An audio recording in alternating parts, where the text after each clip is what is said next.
I want to read the intro to this news article from this morning to set the scene. The title of the article is Twitch streamer Kai Cenat charged over Union Square riot. In New York City yesterday, a gathering of thousands in Union Square Park for Kai Cenat's hyped giveaway got wildly out of hand, leading to injuries and arrests. That was a subheader. Union Square, Manhattan. In a stunning scene, a crowd of thousands packed Manhattan's Union Square for Kai Cenat's hyped giveaway that quickly got out of hand Friday afternoon, with some clambering on vehicles, hurling chairs, and throwing punches, injuring police as they struggled to rein in the chaos. If you haven't seen the videos for this, you should absolutely watch. It's insane. At the height of the riot, shouting teenagers swung objects at car windows, threw paint cans, and set off fire extinguishers. Some people climbed on a moving vehicle, falling off as it sped away. Others pounded on or climbed atop city buses. Police made at least 65 arrests, including 30 juveniles. The NYPD said Twitch streamer Kai Cenat is facing 3 charges, including riot, first degree causing public injury and damage, which is a felony. He faces 2 misdemeanor charges of inciting a riot and unlawful assembly. Cenat has no prior arrests and was issued a desk appearance ticket for the charges, requiring him to report to court at a later date. He was released from custody overnight. The event was, quote unquote, unpermitted and, quote unquote, not sanctioned, and grew rapidly to thousands of young people who NYPD Chief of Department Jeffrey Madry said attacked officers. Instead of complying with orders to leave, the chief implored parents to step in. All right. I had never heard of Kai Cenat before this, and I wanted to know how he got so big. How did this guy get so big that this many people came out? And so I did a deep dive into him today, and I learned a lot, and a lot of it is valuable and actionable. He's 21 years old. He's 21 years old now. He's the most popular streamer on Twitch. He has the most subscribers, 6.5 million subscribers. And he started making videos when he was 13. He started on Facebook. So the guy, 21 years old now, started 8 years ago on Facebook making videos. 2 years later, in 2017, he joined Instagram. A year later, he joined YouTube. He just kept at it. He kept grinding. He kept improving. But he wasn't on Twitch yet when he joined YouTube in 2018. Wasn't on Twitch. He was just working on Twitch. He was just getting traction, just working and getting traction. He was doing crazy things that other people didn't want to do. He wanted attention. He was willing to do the things, put in the work that other people weren't willing to do. So he was like eating crazy hot peppers, big stunts. He was so serious about this, he dropped out of college. He joined this like YouTube collective. And then even in the collective, even when he was part of the YouTube collective where everyone was making videos and everyone was making videos with each other, he was always willing to do the most. Just without hesitation, he would do the things that other people wouldn't do. There was a story, there was like a public fountain. Somebody said, wouldn't it be funny if we got into the fountain? Like, maybe that would be a cool video, but people were thinking they were wearing new sneakers. They didn't know if they wanted to do it. Kai just got in. He just did it. He said, let's just do it. No hesitation. And they got a video of it. They had like other videos of he got them to eat bugs on the stream. Just big, crazy stuff. Anything that people would watch. Dumb things in big, loud ways. The story is so similar to Mr. Beast. Like, I think back to when Mr. Beast, this was many years ago, and Mr. Beast buried himself alive for 2 days. Buried himself in a glass coffin underground for 2 days. And if you haven't seen the recent Mr. Beast video, I'll talk about it in a second. And it's insane what he did. But it's the same thing. Just big stunts, putting in the work, wanting to get attention. And he wanted it that bad.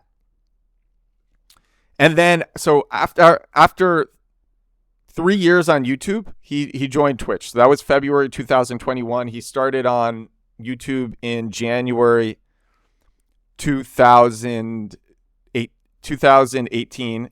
And then February 2021, he joined Twitch. And he brought some of his YouTube subscribers with him. He got to 1.5 thousand subscribers on Twitch pretty fast. But how did he stand out? Because here's the thing. There are lots of competitors, especially on Twitch. I mean, on YouTube too. But Twitch was filled with competitors. And other people were doing big things. So this is how Kai got a lot of notice. He was doing high energy streams. And I think I've talked about this before. Good media, it's energy transference. It's excitement. You have to be excited and happy to talk about what you're talking about.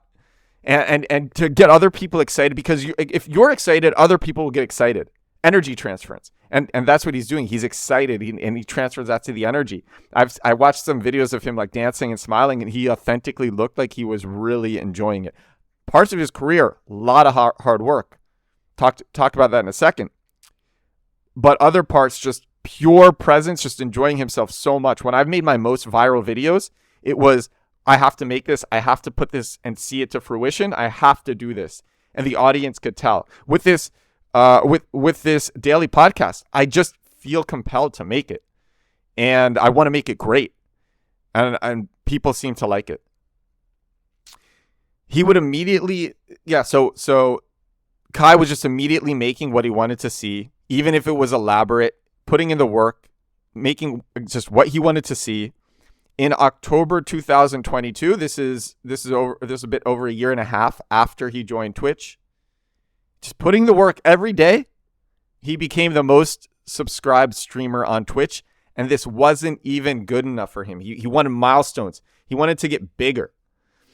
And so this is what he did. February 1st, 2023. This is after he's already the biggest subscribed streamer on Twitch. He did this stunt, and this stunt blew him up hard. He streamed his life for a month, 24/7. What I talked about, same thing that I talked about with FouseyTube, where FouseyTube was down. This guy FouseyTube, he used to be big in the Gilded Age of YouTube 10 years ago. He was big. He was so famous. He got into alcohol. He lost all his money. He's broke. He's been humbled, and he starts streaming his life and apologizing and just showing everything 24/7, and people take notice. And that's what FouseyTube did. And even though Kai Cenat is already the biggest streamer on Twitch, he's doing this. He's doing this, and people are watching. So he does this every day for a month. But here's the thing. Other people had also done this. It works well. Like I said, it worked well for FouseyTube. It worked well for the other people who streamed their lives 24/7 for a month. But Kai Cenat crushed those other people. And the reason is he put in a lot more work. He was more passionate. He just put in more work than everybody. He was doing big, elaborate stunts and pranks every day. He had a schedule. He had a content schedule. Every day he was doing these. He was like, there was planning. Most streamers, here's what they do. Most streamers, they ride trends. This is like really, I think, really actionable for anybody who's creating at the top of their game, or anybody who's just started to get traction, because this has happened to me. I know plenty of other people this happened to. So most streamers, they ride trends, they find a groove, and then they do what made them popular in the first place, and they just stick with it, and then they stop taking risks. Whereas like when you're trying to get big, you take plenty of risks. But even when Kai Cenat was big, he kept taking risks. He kept constantly trying to top himself. He wasn't afraid to fail, to look stupid, wasn't afraid. And he would just keep on trying to get big as well. So he would get celebrities on his stream. He got 21 Savage on his stream. They played video games together. He was doing, increasingly elaborate versions of the pranks that made him popular in the first place, just topping it up. Same as Mr. Beast. He keeps one-upping himself. Mr. Beast is really doing the same ideas from 2 years ago, but just way more money, way more budget and resources. But he's still doing these like crazy things, but it's just like, let's multiply that times 10. And actually, Mr. Beast even gave Kai, I found this as I was doing my research, Mr. Beast even gave Kai Cenat a $14,000 Iron Man suit. And they made videos about it. And actually, this is something else that I noticed, and I think this is brilliant. So Mr. Beast does this a lot with rising stars, like with Kabi on TikTok, who I think he's the most I think he's the most followed TikTok account, Kabi, and he does videos with him, or he started doing videos and recordings with My First Million, with the hosts of My First Million. I love that podcast, and also like he's become friends with Chamath Palihapitiya on All In, and Chamath talks about him constantly because like this is it keeps him relevant. It keeps Mr. Beast relevant because everyone's talking about Mr. Beast. It keeps him relevant. Chamath is talking about Mr. Beast. My First Million is talking about Mr. Beast. Kabi has him in his videos. I think it's so smart. So smart to do that because he's already at the top, but he needs to stay relevant now. Anyway, so Kai Cenat, he streams really hard on Twitch. He's doing these big stunts. He's going big. And honestly, this event in Union Square Park, the article that I read, people are calling it a fail because I really like a lot went wrong. People were arrested. Kai was arrested. He's facing charges. But I actually don't think it's a fail because many people didn't know who he was before this. And this is only going to make him way bigger. This huge stunt, thousands of people clogging traffic in Union Square Park. Trains were skipping that station, which is a big station. It's a major station with a lot of trains running through it. A lot of lines cross at Union Square Park, and trains were skipping that station because of this mayhem. And everyone in New York City heard about this, and people around the world heard about this. So this is only going to make him way bigger. Oh my God. Like, people are saying it's a fail. No way. And there's a good chance that he'll get away with this. Even if he doesn't, it's okay. Even if he doesn't, it's still a win. But I think there's also a good chance that he'll get away with this. A friend and I, or me and a friend, we did something similar to this in winter 2013. The Harlem Shake trend was blowing up. I don't know if you remember. There was this trend where you spend the first 15 seconds of a video doing like a light dance with your friends, just very light shuffle, and then the song. It's the song, The Harlem Shake by Bauer, and then the beat drops. At second 15, the beat drops, and everyone dances like crazy. And this was blowing up, and my friend and I, we said, we want to do New York City's Harlem Shake. And so we used Reddit and Facebook groups. We got hundreds of people with no permits, just like Kai Cenat. No permits. We got hundreds of people gathered in Times Square from Reddit and Facebook. The public police there, they wouldn't let us shoot in our original location, which was on the red stairs. There's videos of this. You can Google like Harlem Shake, New York City behind the scenes, and you can see videos of me guiding people in the snow in Times Square. Hundreds of people, me guiding people in 2013.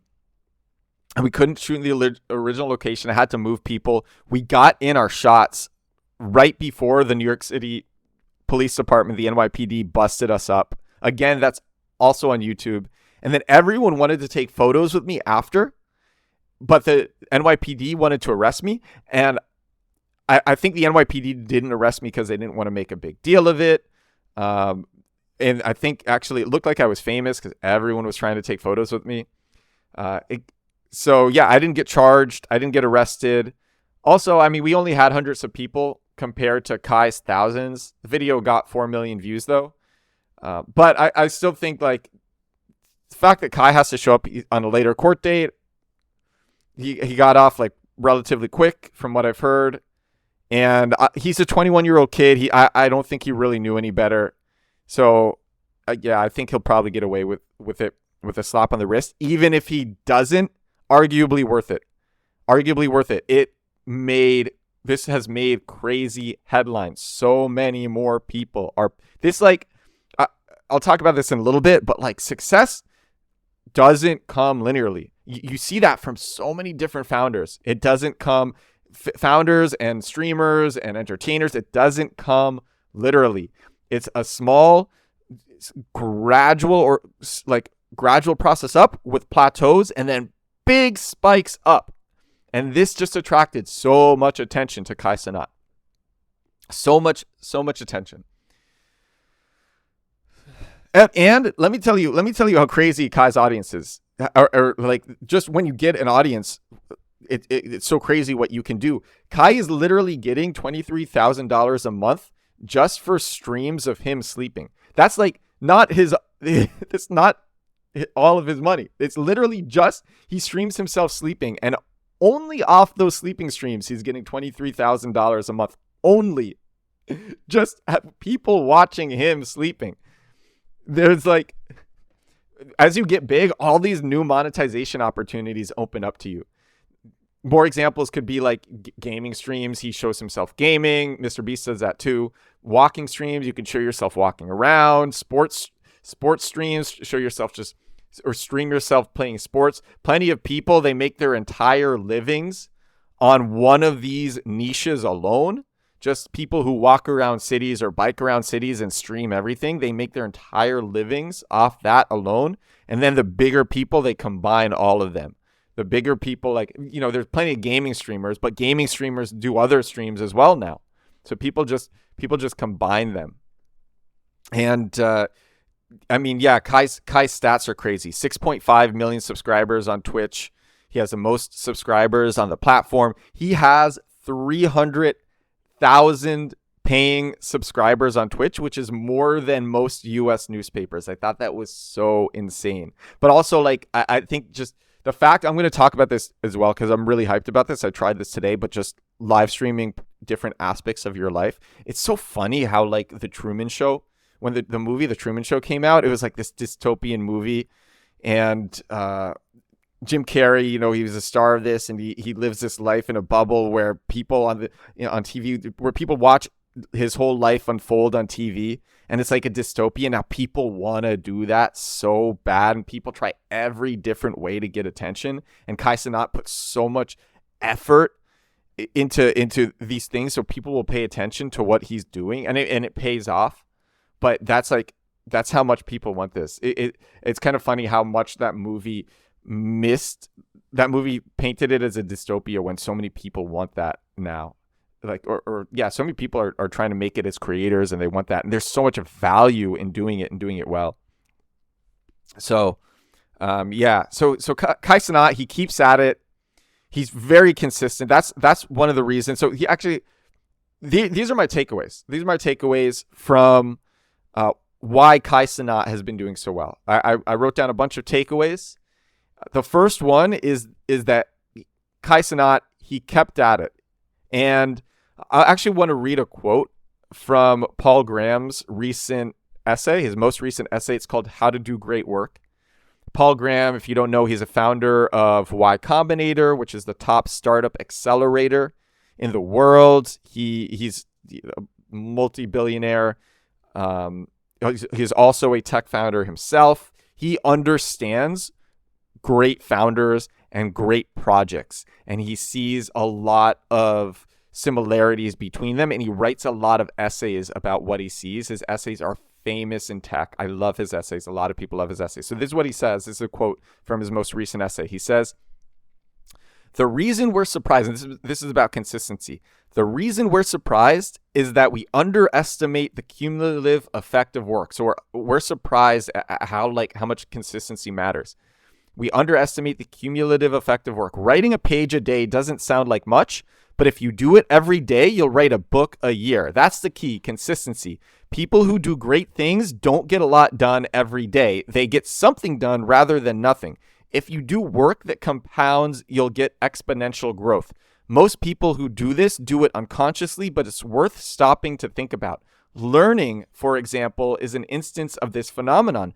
The more you learn about something, the easier it is to learn more. Growing an audience is another, and this is directly related to Kai Cenat. Growing an audience is another. The more fans you have, the more new fans they'll bring you.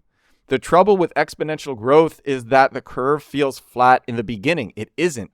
It's still a wonderful exponential curve, but we can't grasp that intuitively, so we underrate exponential growth in its early stages. And so Kai Cenat started when he was 13, kept at it, and now he's literally attracting thousands to Union Square Park and having what seems like this colossal riot because he's so popular. with just a few messages. Hey, I'm showing up in Union Square Park and giving out some games.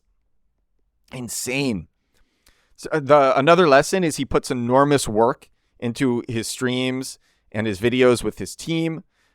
He didn't start by doing that. When he started, it was just him making videos alone on Facebook. And, he scaled up over time, just like Mr. Beast. Mr. Beast started solo. He got friends. He slowly got a budget. So just like that, it's the same with everyone. Just start. It'll get better. Just start. He didn't stop. Kai Cenat didn't stop being the same guy he was when he started making the Facebook videos. So when he started, he's been authentic. Right now he's just a bigger version, but he's still the same person. Paul Graham writes in that essay he writes in the essay that I just read from, he writes about the importance of authenticity. And it's in the section about being earnest. And he says being authentic is really important. And from my experience as well, like, people love other authentic people. Your following loves you when you're authentic. I try to be authentic. I think it's just so important to be authentic. Kai Cenat, he cares about milestones. This drove him with specific subscriber goals, both on Twitch and YouTube. When he got on YouTube, he immediately kept saying he wanted to reach 1 million subscribers. Another thing is he sacrifices a lot because he works so much. This is every founder does this. It's just part of being. If you want to be the best, if you want to be great, it's just part of it. You just have to sacrifice a ton at the beginning. It's a reality. That's why you want to find something that you like doing, because then it doesn't feel like as much of a sacrifice because you enjoy it. So you got to find stuff that you like. And Kai Cenat, even though it's a lot of work, he enjoys it. For me, I'm making a daily podcast. I enjoy it. I'm making daily videos. I enjoy it. It's hard. It's a lot of work, but I enjoy it. He plans a lot, like so many great creators. Again, don't be intimidated by that. You don't have to plan right away. Just gradually increment up. Remember, it spikes up. It's not just a linear growth. It spikes up. You get in one workflow, then you put in something else, spikes you up. And then you get that workflow steady, do something else, spikes you up again. Yeah. So, and he's not afraid to get something wrong. Kai Cenat is not afraid to get something wrong, and he'll even do stuff that on the outside looks embarrassing. Mr. Beast, he just came out. This is what I was going to talk about. This is what I was mentioning. Mr. Beast, he just came out with a new video where he spends 7 days on a raft at sea, and it looks brutal. I watched the whole thing. It's an 18-minute video. It looks brutal. Him and his crew are seasick. They want to quit. They're talking about how hard it is to use the bathroom, like really just talking about everything. And it's crazy because, Mr. Beast and his crew, especially Mr. Beast, are some of the most famous people on the planet. Mr. Beast is one of the most famous people on the planet now. And he's not afraid of looking silly, and he doesn't take himself too seriously. It's so important. I think this stops a lot of great people. They get big, they take themselves too seriously, and then they lose the magic. I've seen that so many times. People get big, they take themselves too seriously, and they lose the magic. And so I think that's great. Paul Graham even writes about this in the essay. He says, there may be some jobs where it's an advantage to be cynical and pessimistic, but if you want to do great work, it's an advantage to be optimistic, even though this is it. Even though that means you'll risk looking like a fool sometimes. You got to do things that you think are fun. You might be wrong. That you think are interesting, or that you think are big. Spending 7 days on a raft in the ocean. You're going to look like a fool sometimes. Like Kai Cenat just got arrested. But like that's the cost of what it takes, because the big wins, you take chances, and the big wins are the ones that like everyone pays attention to. All right, so those were the most actionable lessons. Be consistent and you'll get better. Like I said, Kai started when he was a 13-year-old idiot, not knowing anything. He just learned over time. So yeah, be prepared for the spikes and plateaus. And actually, so I thought it was a cool idea. The other thing, Kai's popularity was hugely boosted and his popularity was hugely boosted by streaming. And the other the thing is, if you're like a funded startup, so like really actionable lesson is, if you're a funded startup or you're just somebody working, you can literally just like set up some cameras in your office and stream yourself working 24/7. I literally tried this while I was researching this video. I tried this on TikTok, and I put my phone with my selfie camera up to my computer, just shot myself playing music and researching, or playing YouTube videos about Kai Cenat and researching, just me typing and working, not even like paying attention to what people are saying in the stream.